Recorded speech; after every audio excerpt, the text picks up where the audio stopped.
I was raped to death by my boyfriend and his friends. When justice delayed, I came for them one after the other. My name was Amara.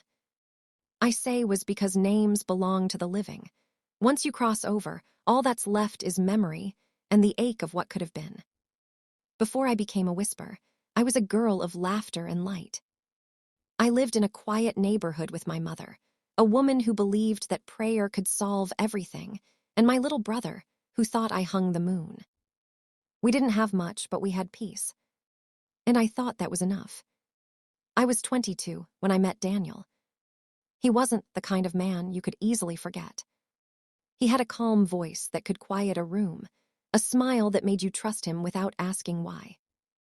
We met after church at a friend's birthday. I was holding a plate of jollof rice and laughing with a friend when he came up to me and said, "You have the kind of smile people remember." I blushed. He was older, 27, confident, already working, already sure of himself. He spoke gently, like he had all the time in the world, and for the first time, someone truly saw me. Our love started soft, phone calls that lasted past midnight, promises whispered between laughter. He would call me Sunshine. And every morning, I'd wake up smiling because someone cared enough to send me good morning messages before I even brushed my teeth. When I told my mother about him, she smiled cautiously. "Love is sweet, my daughter," she said, "but don't let it blind you." I laughed. At that time, I didn't know that love could be both a gift and a curse. Daniel made me feel special, too special. He wanted to know everything, who I spoke to, where I went, why I hadn't replied within 5 minutes. At first, it felt like care. He said things like, "I just worry about you," or "You're my world, I don't want to lose you." And I mistook possessiveness for love.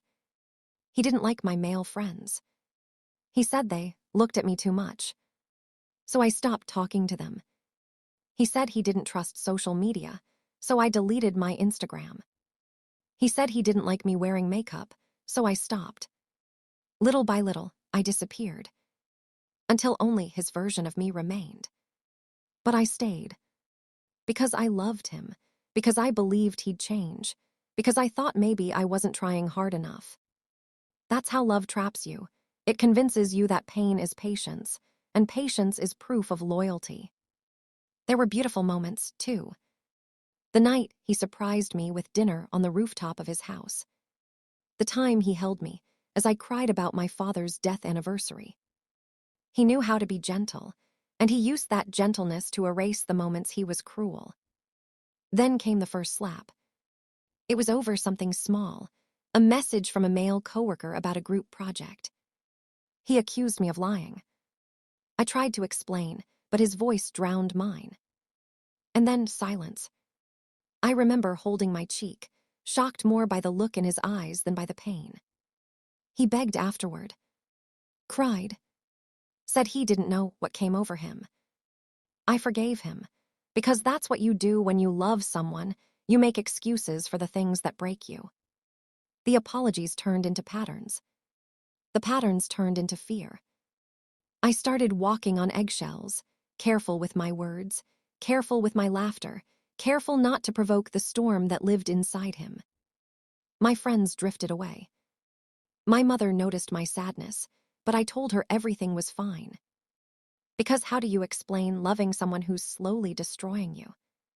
Then, one day, he surprised me with a gold bracelet. He smiled and said, "Now you'll never forget me." But there was something in his eyes, something that made me shiver. Possession, not love.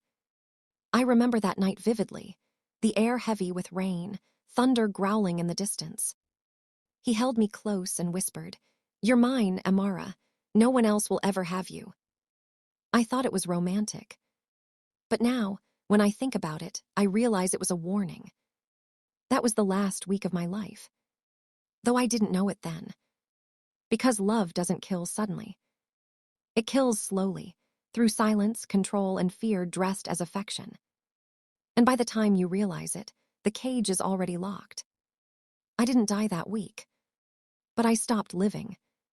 And the night Daniel called to make things right, I went, Not because I was stupid, but because I still believed in the boy who once loved me. I didn't know that love would lead me to my grave.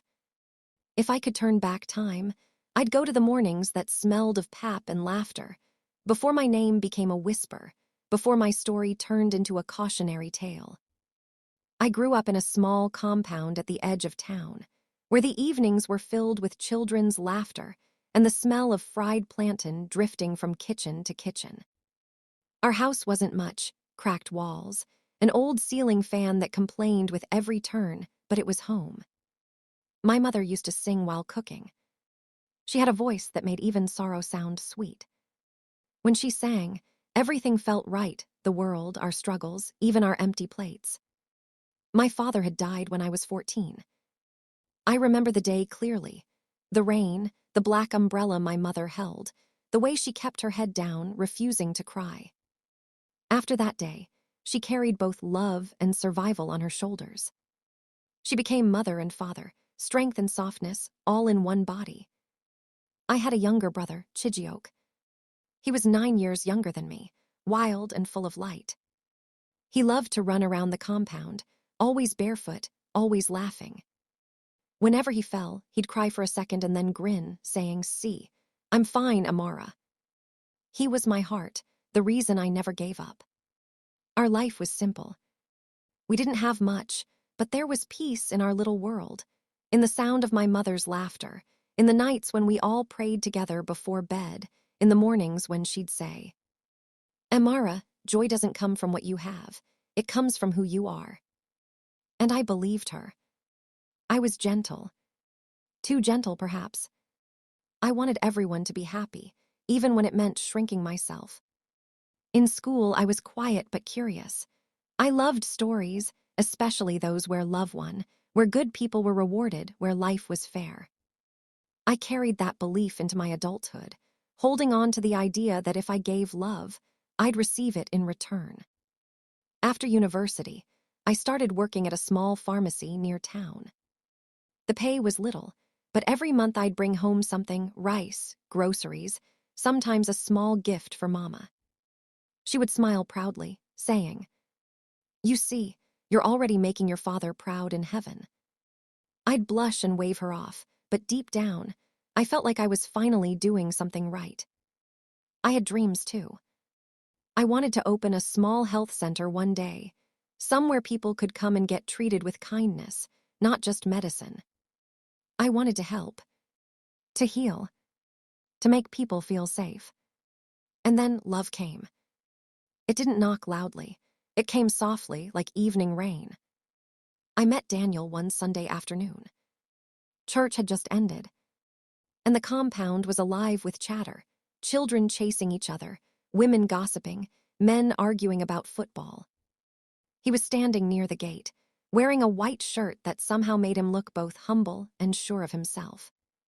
When our eyes met, he smiled. Not just with his lips, with his whole face. He greeted me first.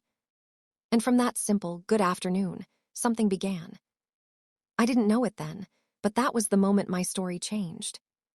The moment light began to fade, slowly, quietly, beautifully, before it turned into night. He was charming, gentle, respectful.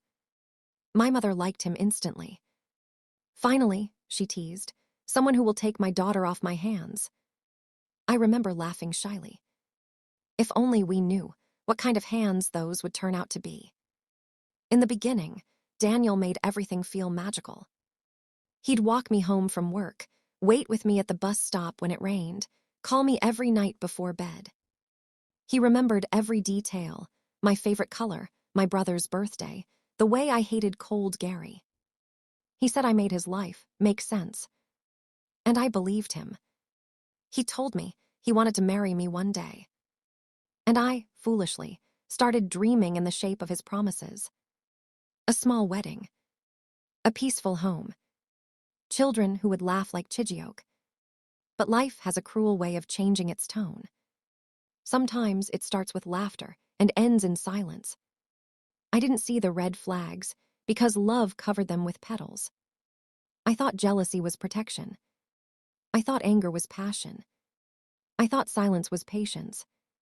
I didn't know then that the man I was falling for would one day be the reason I never came home again. At first, Daniel was everything I had prayed for.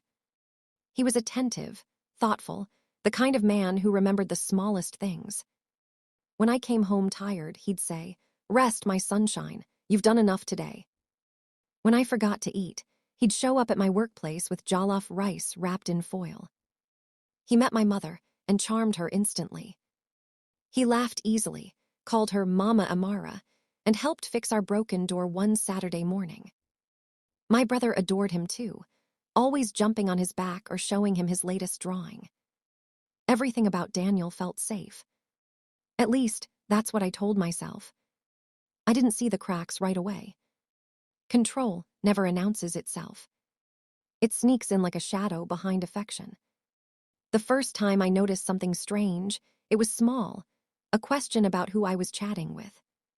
I laughed and said, "Just my colleague." He nodded but frowned slightly. "I do like when you smile too much at people," he said softly. I thought he was joking. He was. Days later, he asked me to stop wearing my favorite red lipstick. "It draws attention," he said. "I don't like how men look at you." I told him it was just lipstick. He sighed, kissed my forehead and said, "Please for me." And I gave in. One by one, he began to reshape me. My clothes. My friends. My laughter. Every choice I made, he wanted to approve first. But he did it so gently that I didn't see it as control, only care. He said things like, "I just want to protect you, and you're too trusting, Amara." He convinced me that the world was dangerous, that he was the only one who truly understood me. And because I loved him, I believed it. Soon, my friends started pulling away. They said I'd changed, that I was always tense when he was around. I defended him fiercely. "You don't know him like I do," I'd say. And truly, they didn't. Neither did I. Sometimes, he would get angry over the smallest things, like if I didn't pick up his call fast enough, or if I laughed too loudly when we were out. But his anger was always followed by guilt. He'd show up at my doorstep with flowers, tears in his eyes, whispering apologies until I melted. It became a rhythm, his storm then his sunshine. And I learned to dance between them. Mama noticed the change. One evening, she said, "Amara, love should not make you afraid." I looked away. Because I was already afraid, not of losing him, but of disappointing him. I started to shrink myself to keep the peace. I talked less, smiled less, dreamed less. It was like living in a house that looked beautiful outside, but had cracks you couldn't fix inside. Then came the jealousy. He once showed up at my office without warning, pretending to bring lunch. But I saw how his eyes scanned every man who passed. Later that night, he accused me of being too friendly. I cried and he hugged me tightly, saying, "I just love you too much." As if love was the reason for his fear. There were good days too. Days when he made me laugh until my stomach hurt. Days when he spoke about our future, our home, our children, the life we'd build. Those moments felt so real, so full of promise, that I forgot the dark ones. That's how I survived him, by living for the moments when he was kind. But kindness built on control never lasts. It fades like a candle, burning at both ends. The first slap came months later. I still remember how it sounded, not loud, but sharp, final. We were arguing over a message on my phone from an old classmate. I tried to explain, but before I could, his hand moved faster than his thoughts. He froze immediately after, eyes wide, hand trembling. I was too stunned to speak. He fell to his knees, crying, begging me to forgive him. I did. Because I thought it was a mistake, that love could drown anger. But once a line is crossed, it never disappears. It becomes easier to cross again. After that night, something in me broke quietly, invisibly. And something in him grew, louder, darker. Still I stayed. Because love taught me endurance, not boundaries. Because leaving felt like betrayal. because I believed he would get better. And so, every time he said, "I'm sorry," I said it's okay, even when it was. The days blurred together, laughter and tears, love and fear, promises and apologies. Until one afternoon, after another argument, he looked at me and said softly, "If I can't have you, no one else will." I laughed then, thinking it was just anger. But somewhere deep inside, a small voice whispered, "Run." I didn't listen. And that silence was the beginning of my end. That night began like a promise and ended like a curse. Daniel said he wanted us to talk alone. I believed him. When I reached his house, the lights were low and the air smelled of smoke and cheap perfume. 3 of his friends were there, drinking, whispering, watching. I turned to leave, but Daniel's hand closed around my wrist. Something in his eyes was wrong. The laughter behind me grew darker. I remember shouting his name, begging him to make them stop. But he didn't. He joined them. What followed was not love. It was cruelty wearing his face. They shattered me in every way a person can be broken. And when they were done, I couldn't breathe.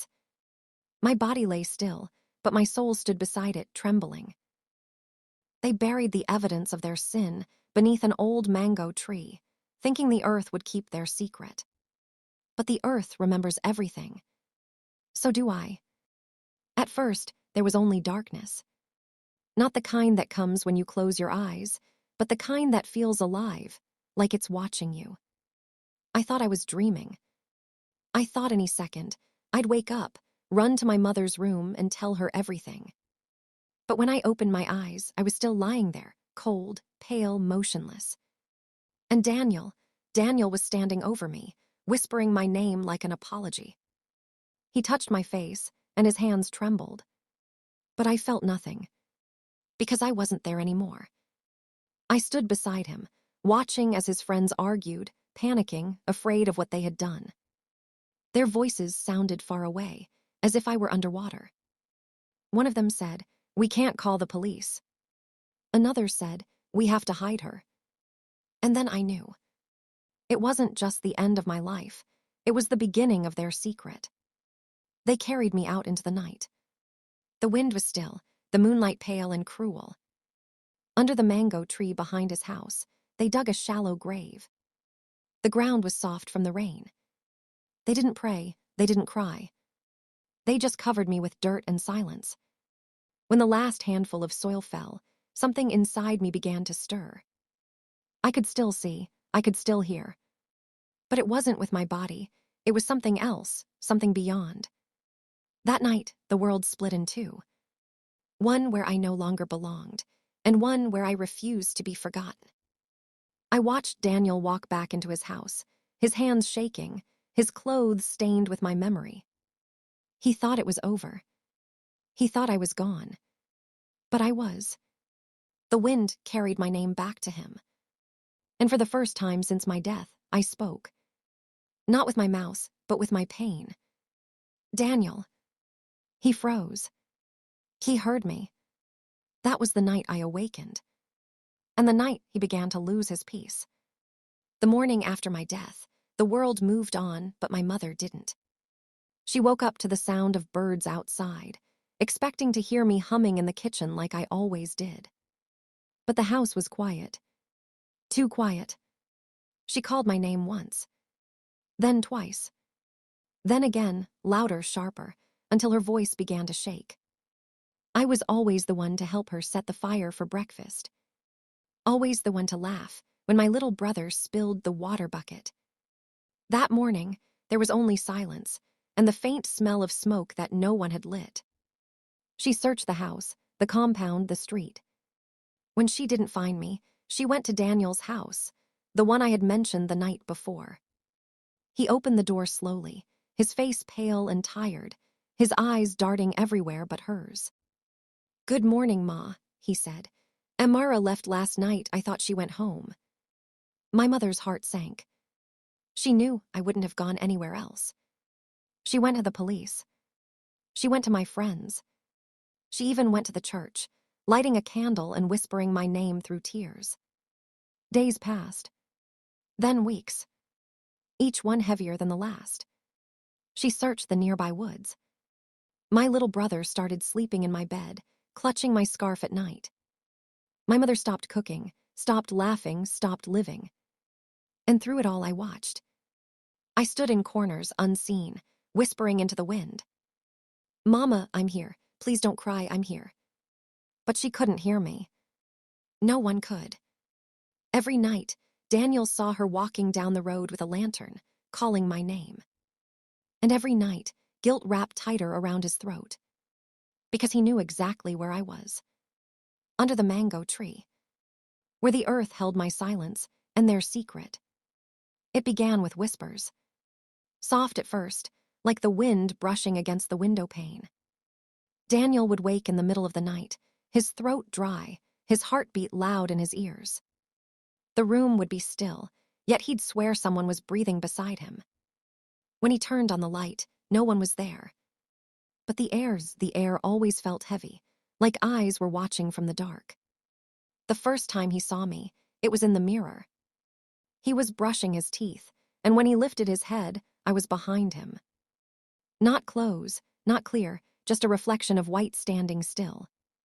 He dropped the brush and ran, but the sound of my voice followed him.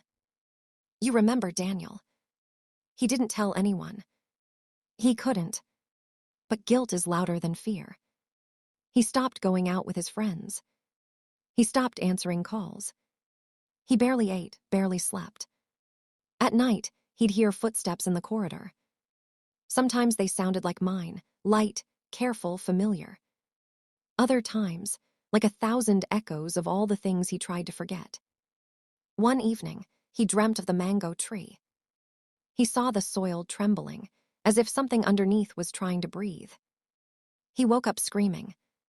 And when he looked outside, the mango leaves were swaying, though there was no wind. His friends began to notice his madness. One by one, they came to check on him. And one by one, I began to visit them too. Not with anger, but with silence. Because silence is the loudest sound for a guilty heart. I wanted them to know what it feels like. To be helpless, to be unheard. To have the world move on, while your soul screams beneath the ground. So I whispered their names in the dark. And every time they closed their eyes, they saw mine. Guilt is a patient ghost. It doesn't rush, it waits. And for Daniel, it waited until his days and nights began to blur into one endless torment. He stopped going to school, stopped visiting friends. He barely spoke to his mother anymore. People whispered that he'd gone mad, but no one knew the truth. That madness was only the shadow of his regret. Everywhere he went, he saw me. In puddles after the rain, in mirrors, in the faces of strangers passing by. When he tried to eat, he tasted soil. When he tried to sleep, he heard my voice, soft, broken, and familiar. Why Daniel? He started talking to himself, packing his room at night. Sometimes he'd kneel and pray, begging God to forgive him. Other times, he'd slam his fists against the wall, screaming for it all to stop. His mother would find him trembling, whispering into the dark. She thought he was sick. But he wasn't sick, he was haunted. He'd go back to the mango tree every night, flashlight in hand, his breath short and shaky. He'd kneel by the ground, running his fingers through the dirt. Once, he even tried to dig. But the moment his hands touched the earth, he heard my laughter, soft, sorrowful, echoing all around him. He fell backward, crying. "I'm sorry," he shouted into the night. "I didn't mean to, please, Amara, please." The trees whispered back.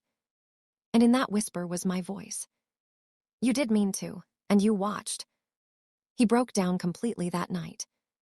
The boy who once smiled so sweetly, who once swore he loved me, was now a shell, a hollow thing filled with regret and fear. And still, it wasn't enough. Because I hadn't come just to haunt him. I had come for justice. Daniel wasn't the only one losing sleep. The others, the 3 who helped him, carried the same secret, and it began to eat at them in different ways. Chike, the loud one, tried to drown his guilt in laughter. He drank every night, partied every weekend, told everyone life was too short to be serious. But every time he got drunk, he saw me. Once, he said he saw a girl in white sitting at the corner of a club. She didn't move. She didn't dance. She only stared at him, eyes filled with tears that never fell. When he blinked, she was gone. But her perfume, the one I always wore, lingered in the air. He stopped going out after that. He started locking his windows, keeping the lights on all night. But spirits don't need doors. On the 7th night of his fear, he dreamt of the mango tree. He was standing alone, rain falling hard, thunder splitting the sky. The soil beneath him began to crack, and from it, hands reached out, pale, trembling, covered in dirt. They touched his feet, his legs, his face. He screamed and woke up, but the sound didn't leave his lips. He was still screaming when his mother found him the next morning, eyes open, body cold. The doctors said it was a heart attack. But everyone who saw his face swore he looked terrified, as though he'd seen something no living man should. Daniel heard the news and collapsed. He knew. He didn't need anyone to explain. That night, he sat in the dark, shaking. The candlelight flickered, and I appeared faint like mist, but real enough for him to see. One is gone, I whispered. 3 remain. He covered his ears, but my voice filled the room. He begged me to stop, to forgive, to go away. But forgiveness is not something the dead can give. Not when the living never asked for it while there was still time. After Chike's death, the town whispered. Some said it was alcohol. Some said it was a curse. But Daniel knew the truth, and the truth followed him everywhere. He stopped going outside in daylight. He shut his curtains tight, covered every mirror in the house. He no longer looked at the mango tree when he passed it. Even the sight of its leaves made his skin crawl. But the tree looked at him. Every time he walked by, its branches swayed, though the air was still. Sometimes, at night, he'd hear the soft sound of soil shifting, as though something beneath it wanted to breathe again. And every time he'd whisper, "Please, Amara, please." His mother thought he was possessed. She brought pastors, prophets, prayer warriors. They shouted, prayed, poured oil, burned incense. But no prayer can cleanse guilt. No holy water can wash away a sin buried in silence. One evening, Daniel sat on his bed with his Bible open, though his hands trembled too hard to turn the pages. He wanted to pray, but every verse reminded him of me. "Vengeance is mine," says the Lord. He whispered it again and again, trying to believe it, trying to make it true. But deep down he knew. Justice wasn't waiting in heaven. It was standing right there, in the shadows of his room. I began appearing more clearly to him now, not just a flicker, but a form. White dress, dirt-stained hands, eyes filled with everything I never got to say. Sometimes I'd just stand at the door, watching him. Other times, I'd sit on the edge of his bed while he slept, brushing my fingers across his cheek the way I used to when I loved him. But he'd always wake up gasping, his voice breaking. I'm sorry, please." He tried to run from himself, but you can't escape what lives inside you. At dawn, he'd walk the streets barefoot, mumbling to no one. The neighbors said he was bewitched. But I wasn't a witch. I was what he made me. And as his sanity began to fade, I watched him, not with hatred but with sorrow. Because even in death, I still remembered the boy I loved. The boy who could have chosen kindness. The boy who chose silence instead. The dead have no voice. But guilt speaks louder than screams. After Chike's death, the remaining 2, Cunnel and Emeka, stopped speaking to Daniel. They said he brought bad luck, that whatever happened to Chike had nothing to do with them. But their eyes told another story. Each time they looked at Daniel, they saw me. And each time they tried to sleep, they heard me. Cunnel was the first to crumble. He was the quiet one, the one who had hesitated that night, who kept saying, Let her go. But he didn't stop them. He still stayed. And silence, too, is a kind of sin. He began dreaming of water. Every night, the same dream, standing by a river that smelled of rain and earth, and hearing a voice whisper his name from the depths. When he looked down, he saw a reflection that wasn't his own. He saw mine. He would wake up drenched in sweat, heart pounding, whispering prayers he no longer believed in. One night, he decided to face it, to walk to the river behind his house and prove to himself that it was just a dream. But when he reached the edge, the moonlight glinted off something white floating on the surface. A scarf. My scarf. He screamed and ran, tripping over roots and stones, and didn't stop until he collapsed by the road. After that night, he stopped sleeping altogether. And within weeks, his mind began to slip away. Emeka, on the other hand, tried to be strong. He told himself ghosts weren't real, that Chike's death and Cunnell's madness were coincidences. But the truth always finds a way. He began hearing footsteps behind him, always stopping when he turned. He'd hear whispers in his phone, soft and broken, even when no one was on the line. Once he came home and found lilies on his bed, white lilies, still wet with dew. He didn't know they grew, only near the mango tree, where they buried me. He tried to burn them, but the smell filled the house, sweet, haunting, unforgettable. That night, his walls started bleeding water from the inside, dripping like tears. He left town the next day. But no matter how far he went, he carried me with him. Because when you bury a body, you don't bury the truth. And Daniel, the last one standing, watched it all. Each fall, each scream, each trembling moment of madness. He began to understand that this wasn't a punishment. It was remembrance. Because when the living forget, the dead must remind them. Time kept moving, but for Daniel, every day was the same long night. He no longer smiled, no longer spoke. He walked like a shadow among the living, eyes hollow, clothes always wrinkled, as if sleep had long abandoned him. The town began to notice. At first, people whispered behind their hands. Something is wrong with that boy. He used to be such a good one. What happened? The shopkeepers said he muttered to himself whenever he passed by. The children said he stood for hours near the mango tree, talking to the air. And the old women, the ones who always seemed to know more than they said, began to cross themselves when he walked past. One afternoon, he showed up at the market barefoot, carrying lilies in his hands. He walked straight to the church, knelt before the altar, and placed the flowers there. The priest asked him, "My son, who are you mourning?" Daniel stared at the floor for a long time. Then he whispered, "Someone I killed." The priest thought he was speaking in parables, the way broken men often do. But a few people heard him.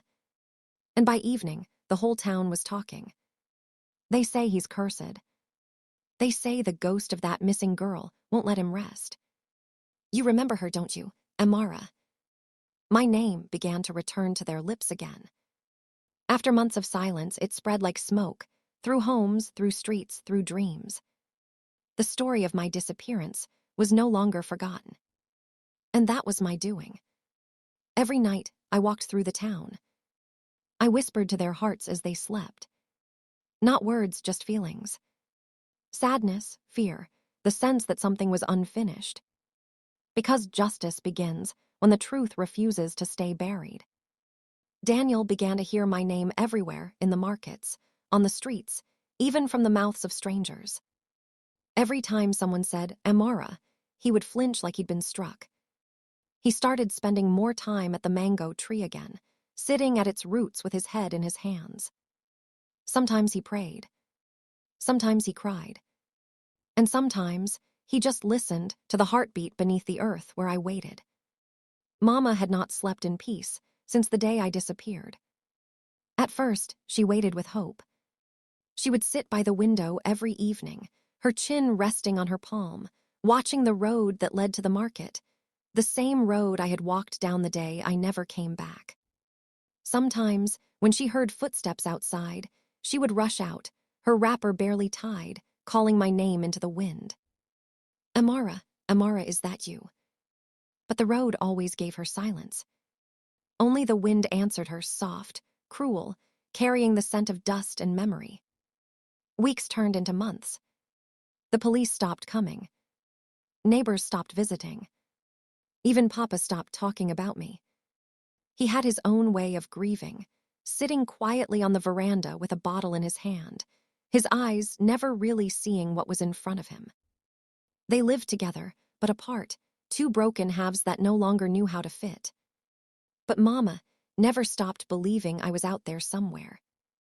Then one night, the dream came. She found herself standing in a field of white lilies, the same flowers she used to plant behind our house when I was little. The wind was cold, carrying a faint humming sound, like a child singing softly in the distance. She turned toward the sound and saw me.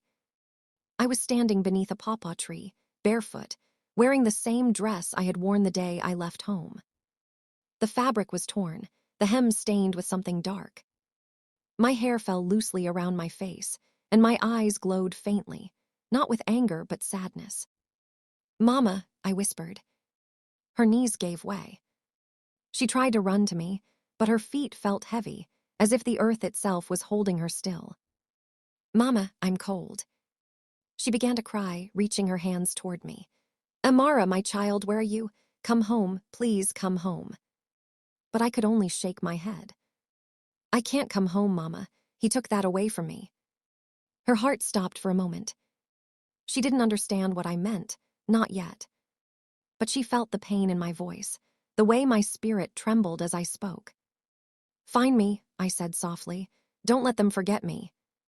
Then the wind rose, hard, loud, and the lilies began to scatter into the night. Mama screamed and woke up. Her wrapper was soaked in sweat. Tears streamed down her face. But her heart was certain. I wasn't gone, not completely. I was calling her. From that day, she stopped saying, "My daughter is missing." She began to say, "My daughter was taken." And with that one word, the truth began to open its eyes. After that night, Mama changed. She no longer wore bright colors or greeted neighbors with her usual smile.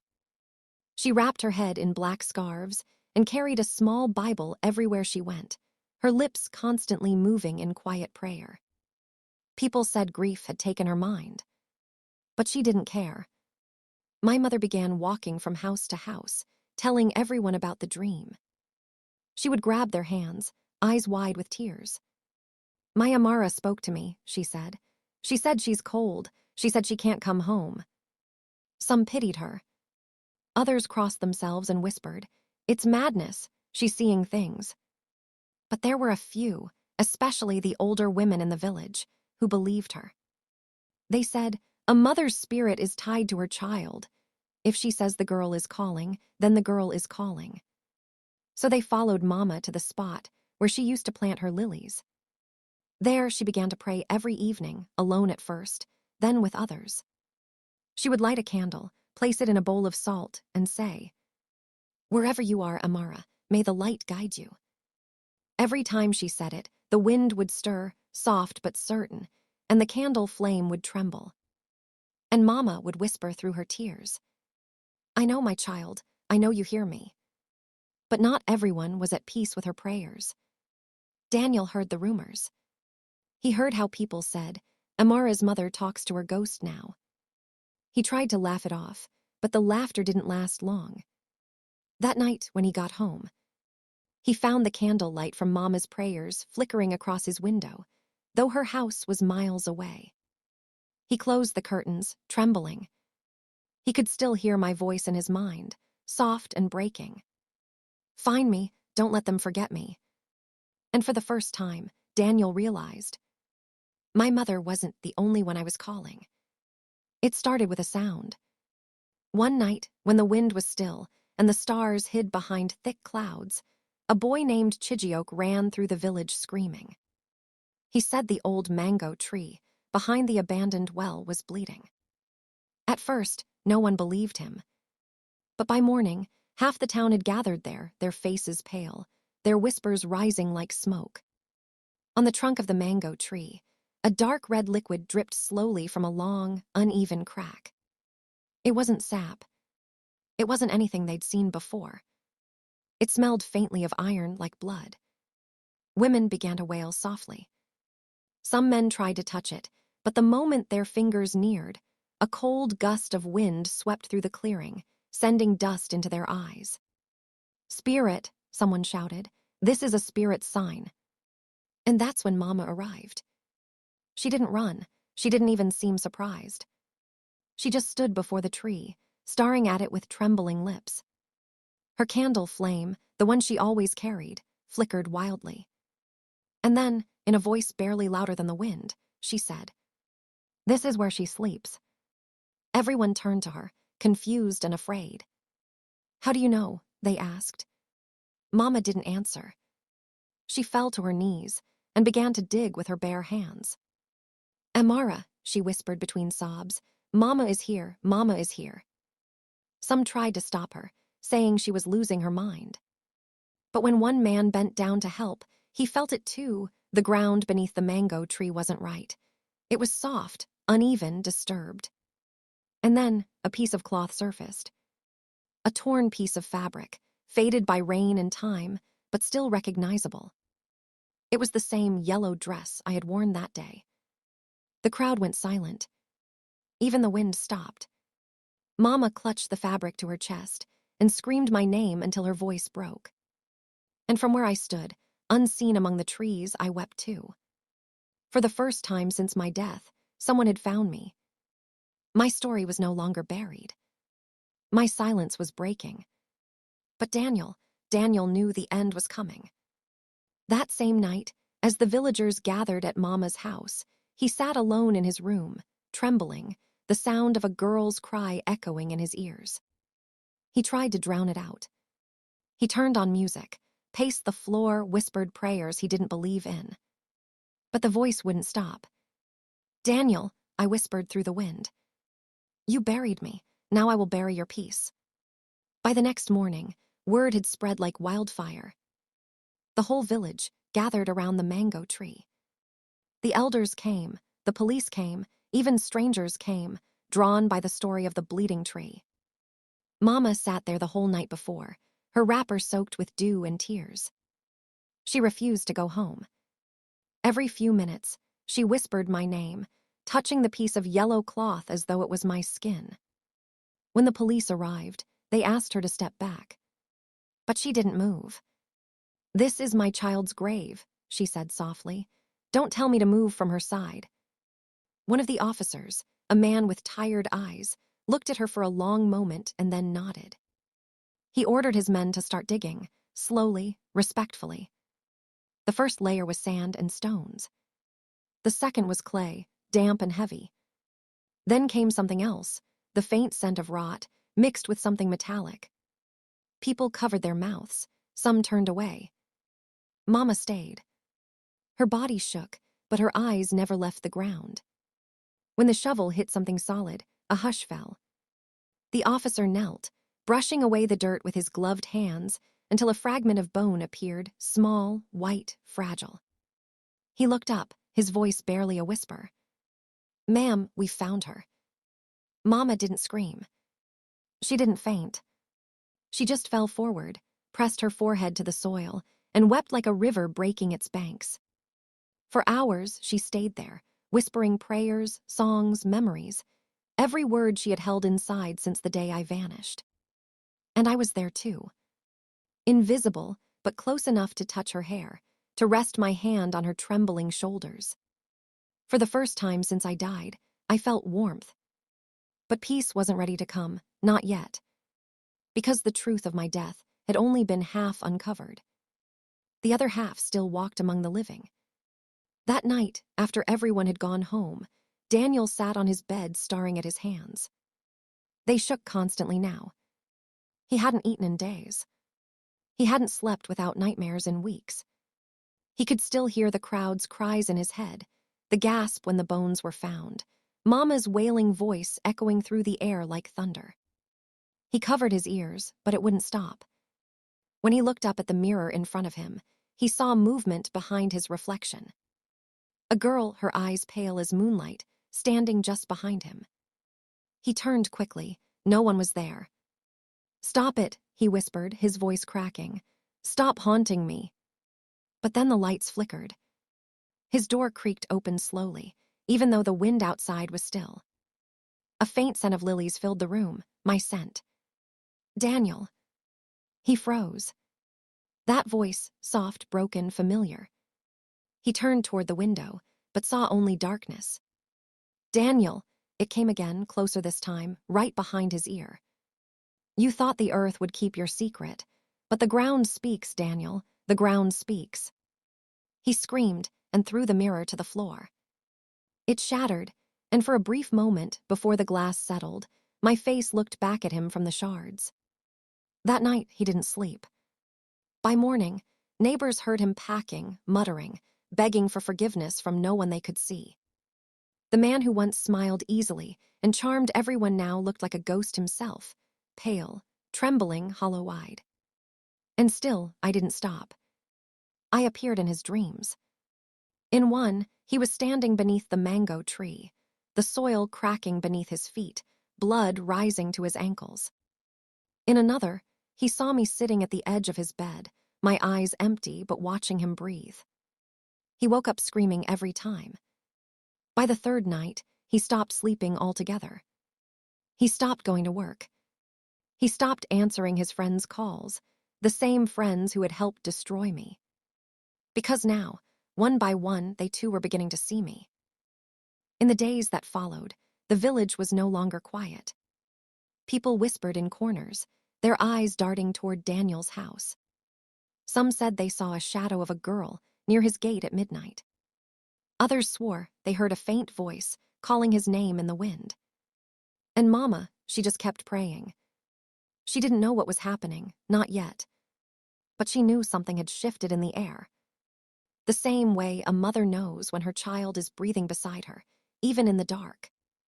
Justice had begun to move. Utch had always been the loudest, the one who laughed too easily, drank too much, and called Daniel brother for life. But now, no one saw him outside anymore. His mother said he stopped sleeping in his room and started spending nights in the church compound, sitting alone till dawn. Every night, he heard a girl crying outside his window. At first, he thought it was a dream. Then he started hearing her whisper his name. "Utch." Soft, sad, too close. One night, he opened the curtain and saw her. A pale figure standing by the mango tree at the edge of his yard, her eyes shining faintly in the dark. He fell to his knees, trembling, his voice shaking as he whispered, "Please, please, forgive me." But the figure didn't move. She only tilted her head slowly, and behind her, the shadow of a rope swayed gently in the wind. By morning, Utch packed his bags and ran from the village. He didn't tell anyone where he was going. He just left a note on his mother's table. She found me. The next was Emeka. He had always been the quiet one, the one who followed Daniel without question. But the haunting found him too. It began with whispers at work. Whenever he tried to focus, he'd hear her voice calling faintly behind him. "Why did you watch? Why didn't you stop them?" He'd turn around, but there was never anyone there. Then came the nightmares. He dreamed of a dark field, the sound of digging, the smell of wet earth. He'd wake up gasping, his hands covered in mud that hadn't been there before. Soon, he couldn't take it anymore. He went to Daniel's house, pounding on the door with wild eyes. "She's not gone," he screamed. "She's here, Daniel. I can feel her watching us." Daniel dragged him inside, locking the door. "Shut up," he hissed. "You want people to hear you. You want to destroy us." But Emeka only stared at him with tears in his eyes. "She already has." Then he ran out into the night and didn't come back. Daniel was the last one left. He tried to act strong, tried to pretend he wasn't afraid. But every mirror, every quiet moment, every corner of darkness betrayed him.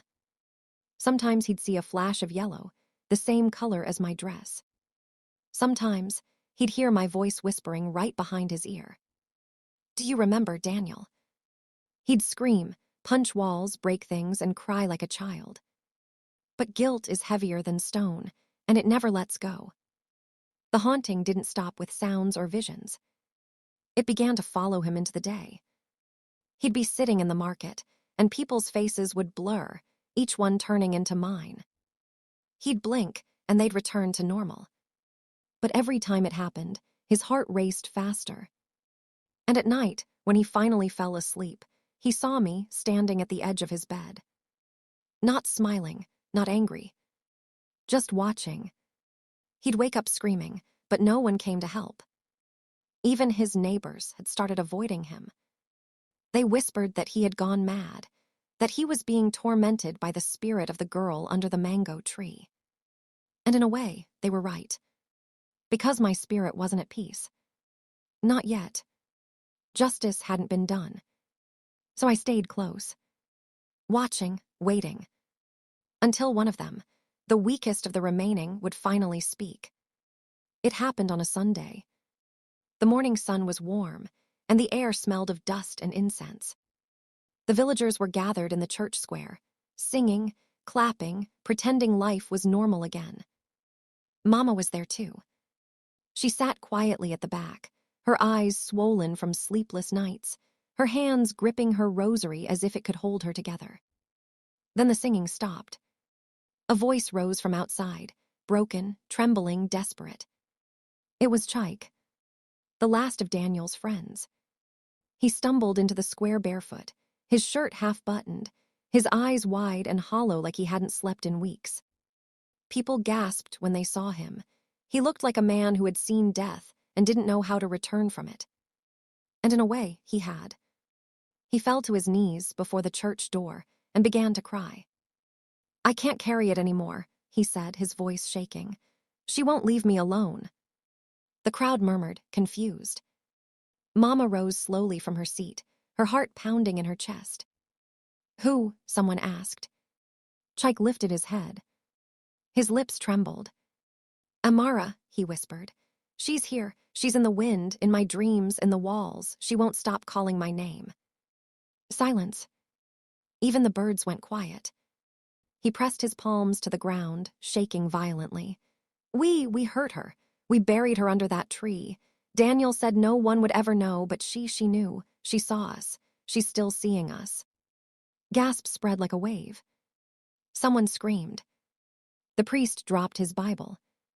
Mama covered her mouth, her body trembling uncontrollably. And I stood behind Chaik, unseen, but near enough that the air around him shimmered with cold. I could feel his fear. I could feel his heart pounding against his ribs, faster and faster. He lifted his face again, eyes red and wet. "She said she wanted justice. She said none of us would sleep until we spoke the truth." He began to sob, his forehead pressed to the earth. "I'm sorry, Amara. I'm so sorry." And as his voice cracked with guilt, a gust of wind swept through the square, fierce, loud, alive. It tore through people's hair, rattled the doors, and made the candles flicker wildly. Mama fell to her knees, crying my name over and over. My child, my child." I knelt beside her, though she couldn't see me. I wanted to touch her cheek, to tell her that it was almost over, that her prayers had reached even the dead. And in that moment, Daniel stepped out from the crowd. His face was pale, his eyes wild. He tried to speak, to deny it, but his voice broke into silence. Because when he looked at the ground before him, he saw me. Not fully, not flesh and blood, but a flicker of my reflection in the sunlight, standing behind the kneeling boy. Our eyes met, his wide with horror, mine calm with sorrow. He stumbled backward, gasping, his knees hitting the dirt. And I whispered, so only he could hear. "You can confess with your mouth, Daniel, or I will make the wind do it for you." The priest crossed himself, whispering a prayer. Mama screamed. And somewhere in the distance, thunder rumbled though the skies were still blue. Justice had begun its walk in daylight. And there was no stopping it now. After that day in the church square, Nothing in the village was the same. People stopped walking near the mango tree. Even the bravest men wouldn't go close once the sun set. Children whispered my name like a warning. Don't go there after dark. Amara lives there. But I didn't live there. I wandered. Everywhere Daniel went, I followed. He tried to leave the village, but every road he took led him back to the same path, the one that passed near the tree. Every time he thought he had escaped, the wind would whisper through the tall grass. You buried me here, Daniel. Where do you think you're going? He would drop to his knees and weep until morning. Days turned to weeks. He stopped eating. His eyes became hollow, his skin pale, and his clothes hung loosely on his frame. At night, his house was never silent. The sound of dripping water echoed, even when there were no leaks. Footsteps crossed his floor when he was alone. And sometimes, when the moonlight poured through his window, a shadow would move my shadow. He started talking to himself. Or maybe he thought he was talking to me. Amara, I didn't mean for it to happen that way, he would say. It was a mistake. I swear it was a mistake. And I would whisper back, my voice carried on the wind. Did you beg for mercy that night, Daniel? Did you stop when I said no? He'd cover his ears and scream, stop, please stop. But he couldn't silence a ghost made from his own guilt. He broke every mirror in his house, because in each reflection, he saw my eyes. He threw away his bed, because he could feel my weight beside him when he tried to sleep. He even tried to go to the church for cleansing, but every time the priest raised the cross, it was as if the air itself grew heavy, pressing down on Daniel's shoulders until he collapsed. The priest whispered afterward, there are sins holy water cannot wash away. Then, one night, Daniel dreamed again. He found himself standing beneath the mango tree. The soil was wet and red, the air thick with silence. And I was there, not angry, not vengeful, just sad. He fell to his knees. Please, he sobbed, tell me what to do, tell me how to make it stop. I tilted my head slowly. You can't make it stop, Daniel. You can only make it right. He looked up, trembling. How? But before I could answer, thunder rolled in the distance, and the ground beneath him began to open, slowly swallowing his knees. He screamed and woke up drenched in sweat. That night, he knew, he didn't just need forgiveness. He needed release. He needed to face me, face what he had done. And that was when he decided to return to the mango tree. In the village, word spread again. Daniel has gone mad. He keeps talking to shadows. He walks at night like he's chasing someone we can't see. But Mama knew. She could feel the storm coming. For nights, she sat by her candle, praying softly. Let her spirit find peace, she whispered, even if it means he must see what he's done. And somewhere between the living and the dead, I whispered back, I'm coming, Mama. It's almost time. That night, the wind refused to rest. It carried dust and the scent of rain, as though the heavens themselves were preparing to wash the earth clean of its filth. Daniel stood at the edge of the mango tree, trembling. He held a lantern in one hand and a Bible in the other, though his hands shook so badly that the light flickered across the leaves like frightened fireflies. He whispered to himself, over and over, I just need to say I'm sorry. I just need her to hear me. Please, God, let her hear me. But God had stopped listening. The only one who listened now was me. I watched him from the shadows. Every breath he took sounded like thunder to me. Every heartbeat reminded me of the one he took from my chest. When he finally knelt, I could see the tears running down his face. He placed the Bible on the ground and began to dig with his bare hands, as if he could somehow reach my bones, my memory, my pain, and ask for forgiveness in person. Amara, he sobbed, I didn't want to hurt you. I swear I didn't. It was them, they made me do it. I didn't stop them. I should have. I stepped closer, the air around him trembling as I whispered. You watched, Daniel. You watched them hold me down. He froze, his eyes darted around. Who's there? You did nothing. I said again, my voice softer now, almost like I was standing right beside him. You watched me cry, you watched me bleed, and you called it love. His breathing quickened. Amara, please, I'm sorry. I came closer. The lantern's flame flickered wildly as the air thickened, the world between life and death thinning. And then he saw me. I wasn't the same girl he used to call beautiful. My white dress was torn, my hair tangled with earth and leaves. The bruises that once covered me were faint now, like shadows of pain that refused to fade. My eyes glowed faintly, not with rage, but sorrow too deep for words. He stumbled backward, choking on his own breath. No, no, it's not real. You killed me, I whispered. You and your friends buried me here and went home to sleep. He shook his head violently. I didn't mean to. They said we should just scare you. I didn't know. You knew when you laughed. You knew when I begged. You knew when I stopped moving. He fell to his knees, crying into his hands. Please, please, Amara, forgive me. I've seen you every night. I can't live like this anymore. Just tell me what to do. For a moment, silence. Only the wind answered. Then I stepped closer, my voice calm, almost gentle. You can't bring me back, Daniel, but you can face the truth. Go to their houses. Tell the world what you all did.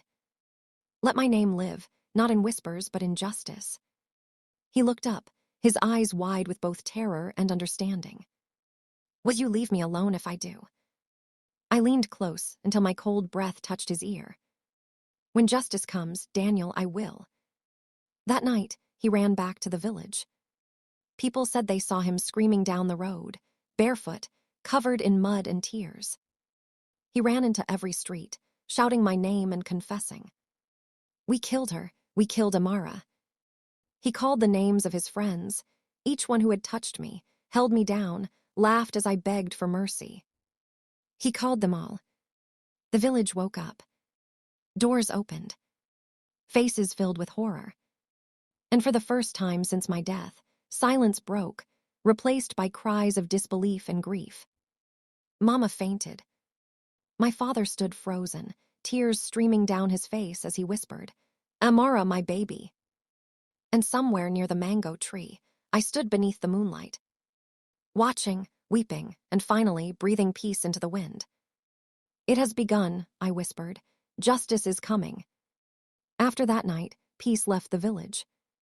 Daniel's screams echoed through the streets until sunrise. By morning, he was gone, found lying beneath the mango tree, eyes open, lips trembling as though he had been whispering my name until his last breath. In his hand was the Bible he had carried, now soaked with rain and mud. People said he died of madness. But I knew better. He died of memory. The others, his friends, tried to flee.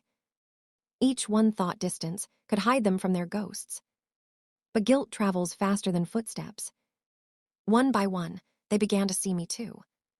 In their mirrors. In the corners of their rooms. In their dreams. When they tried to sleep, they'd hear the sound of my voice, the way I called Daniel's name that night.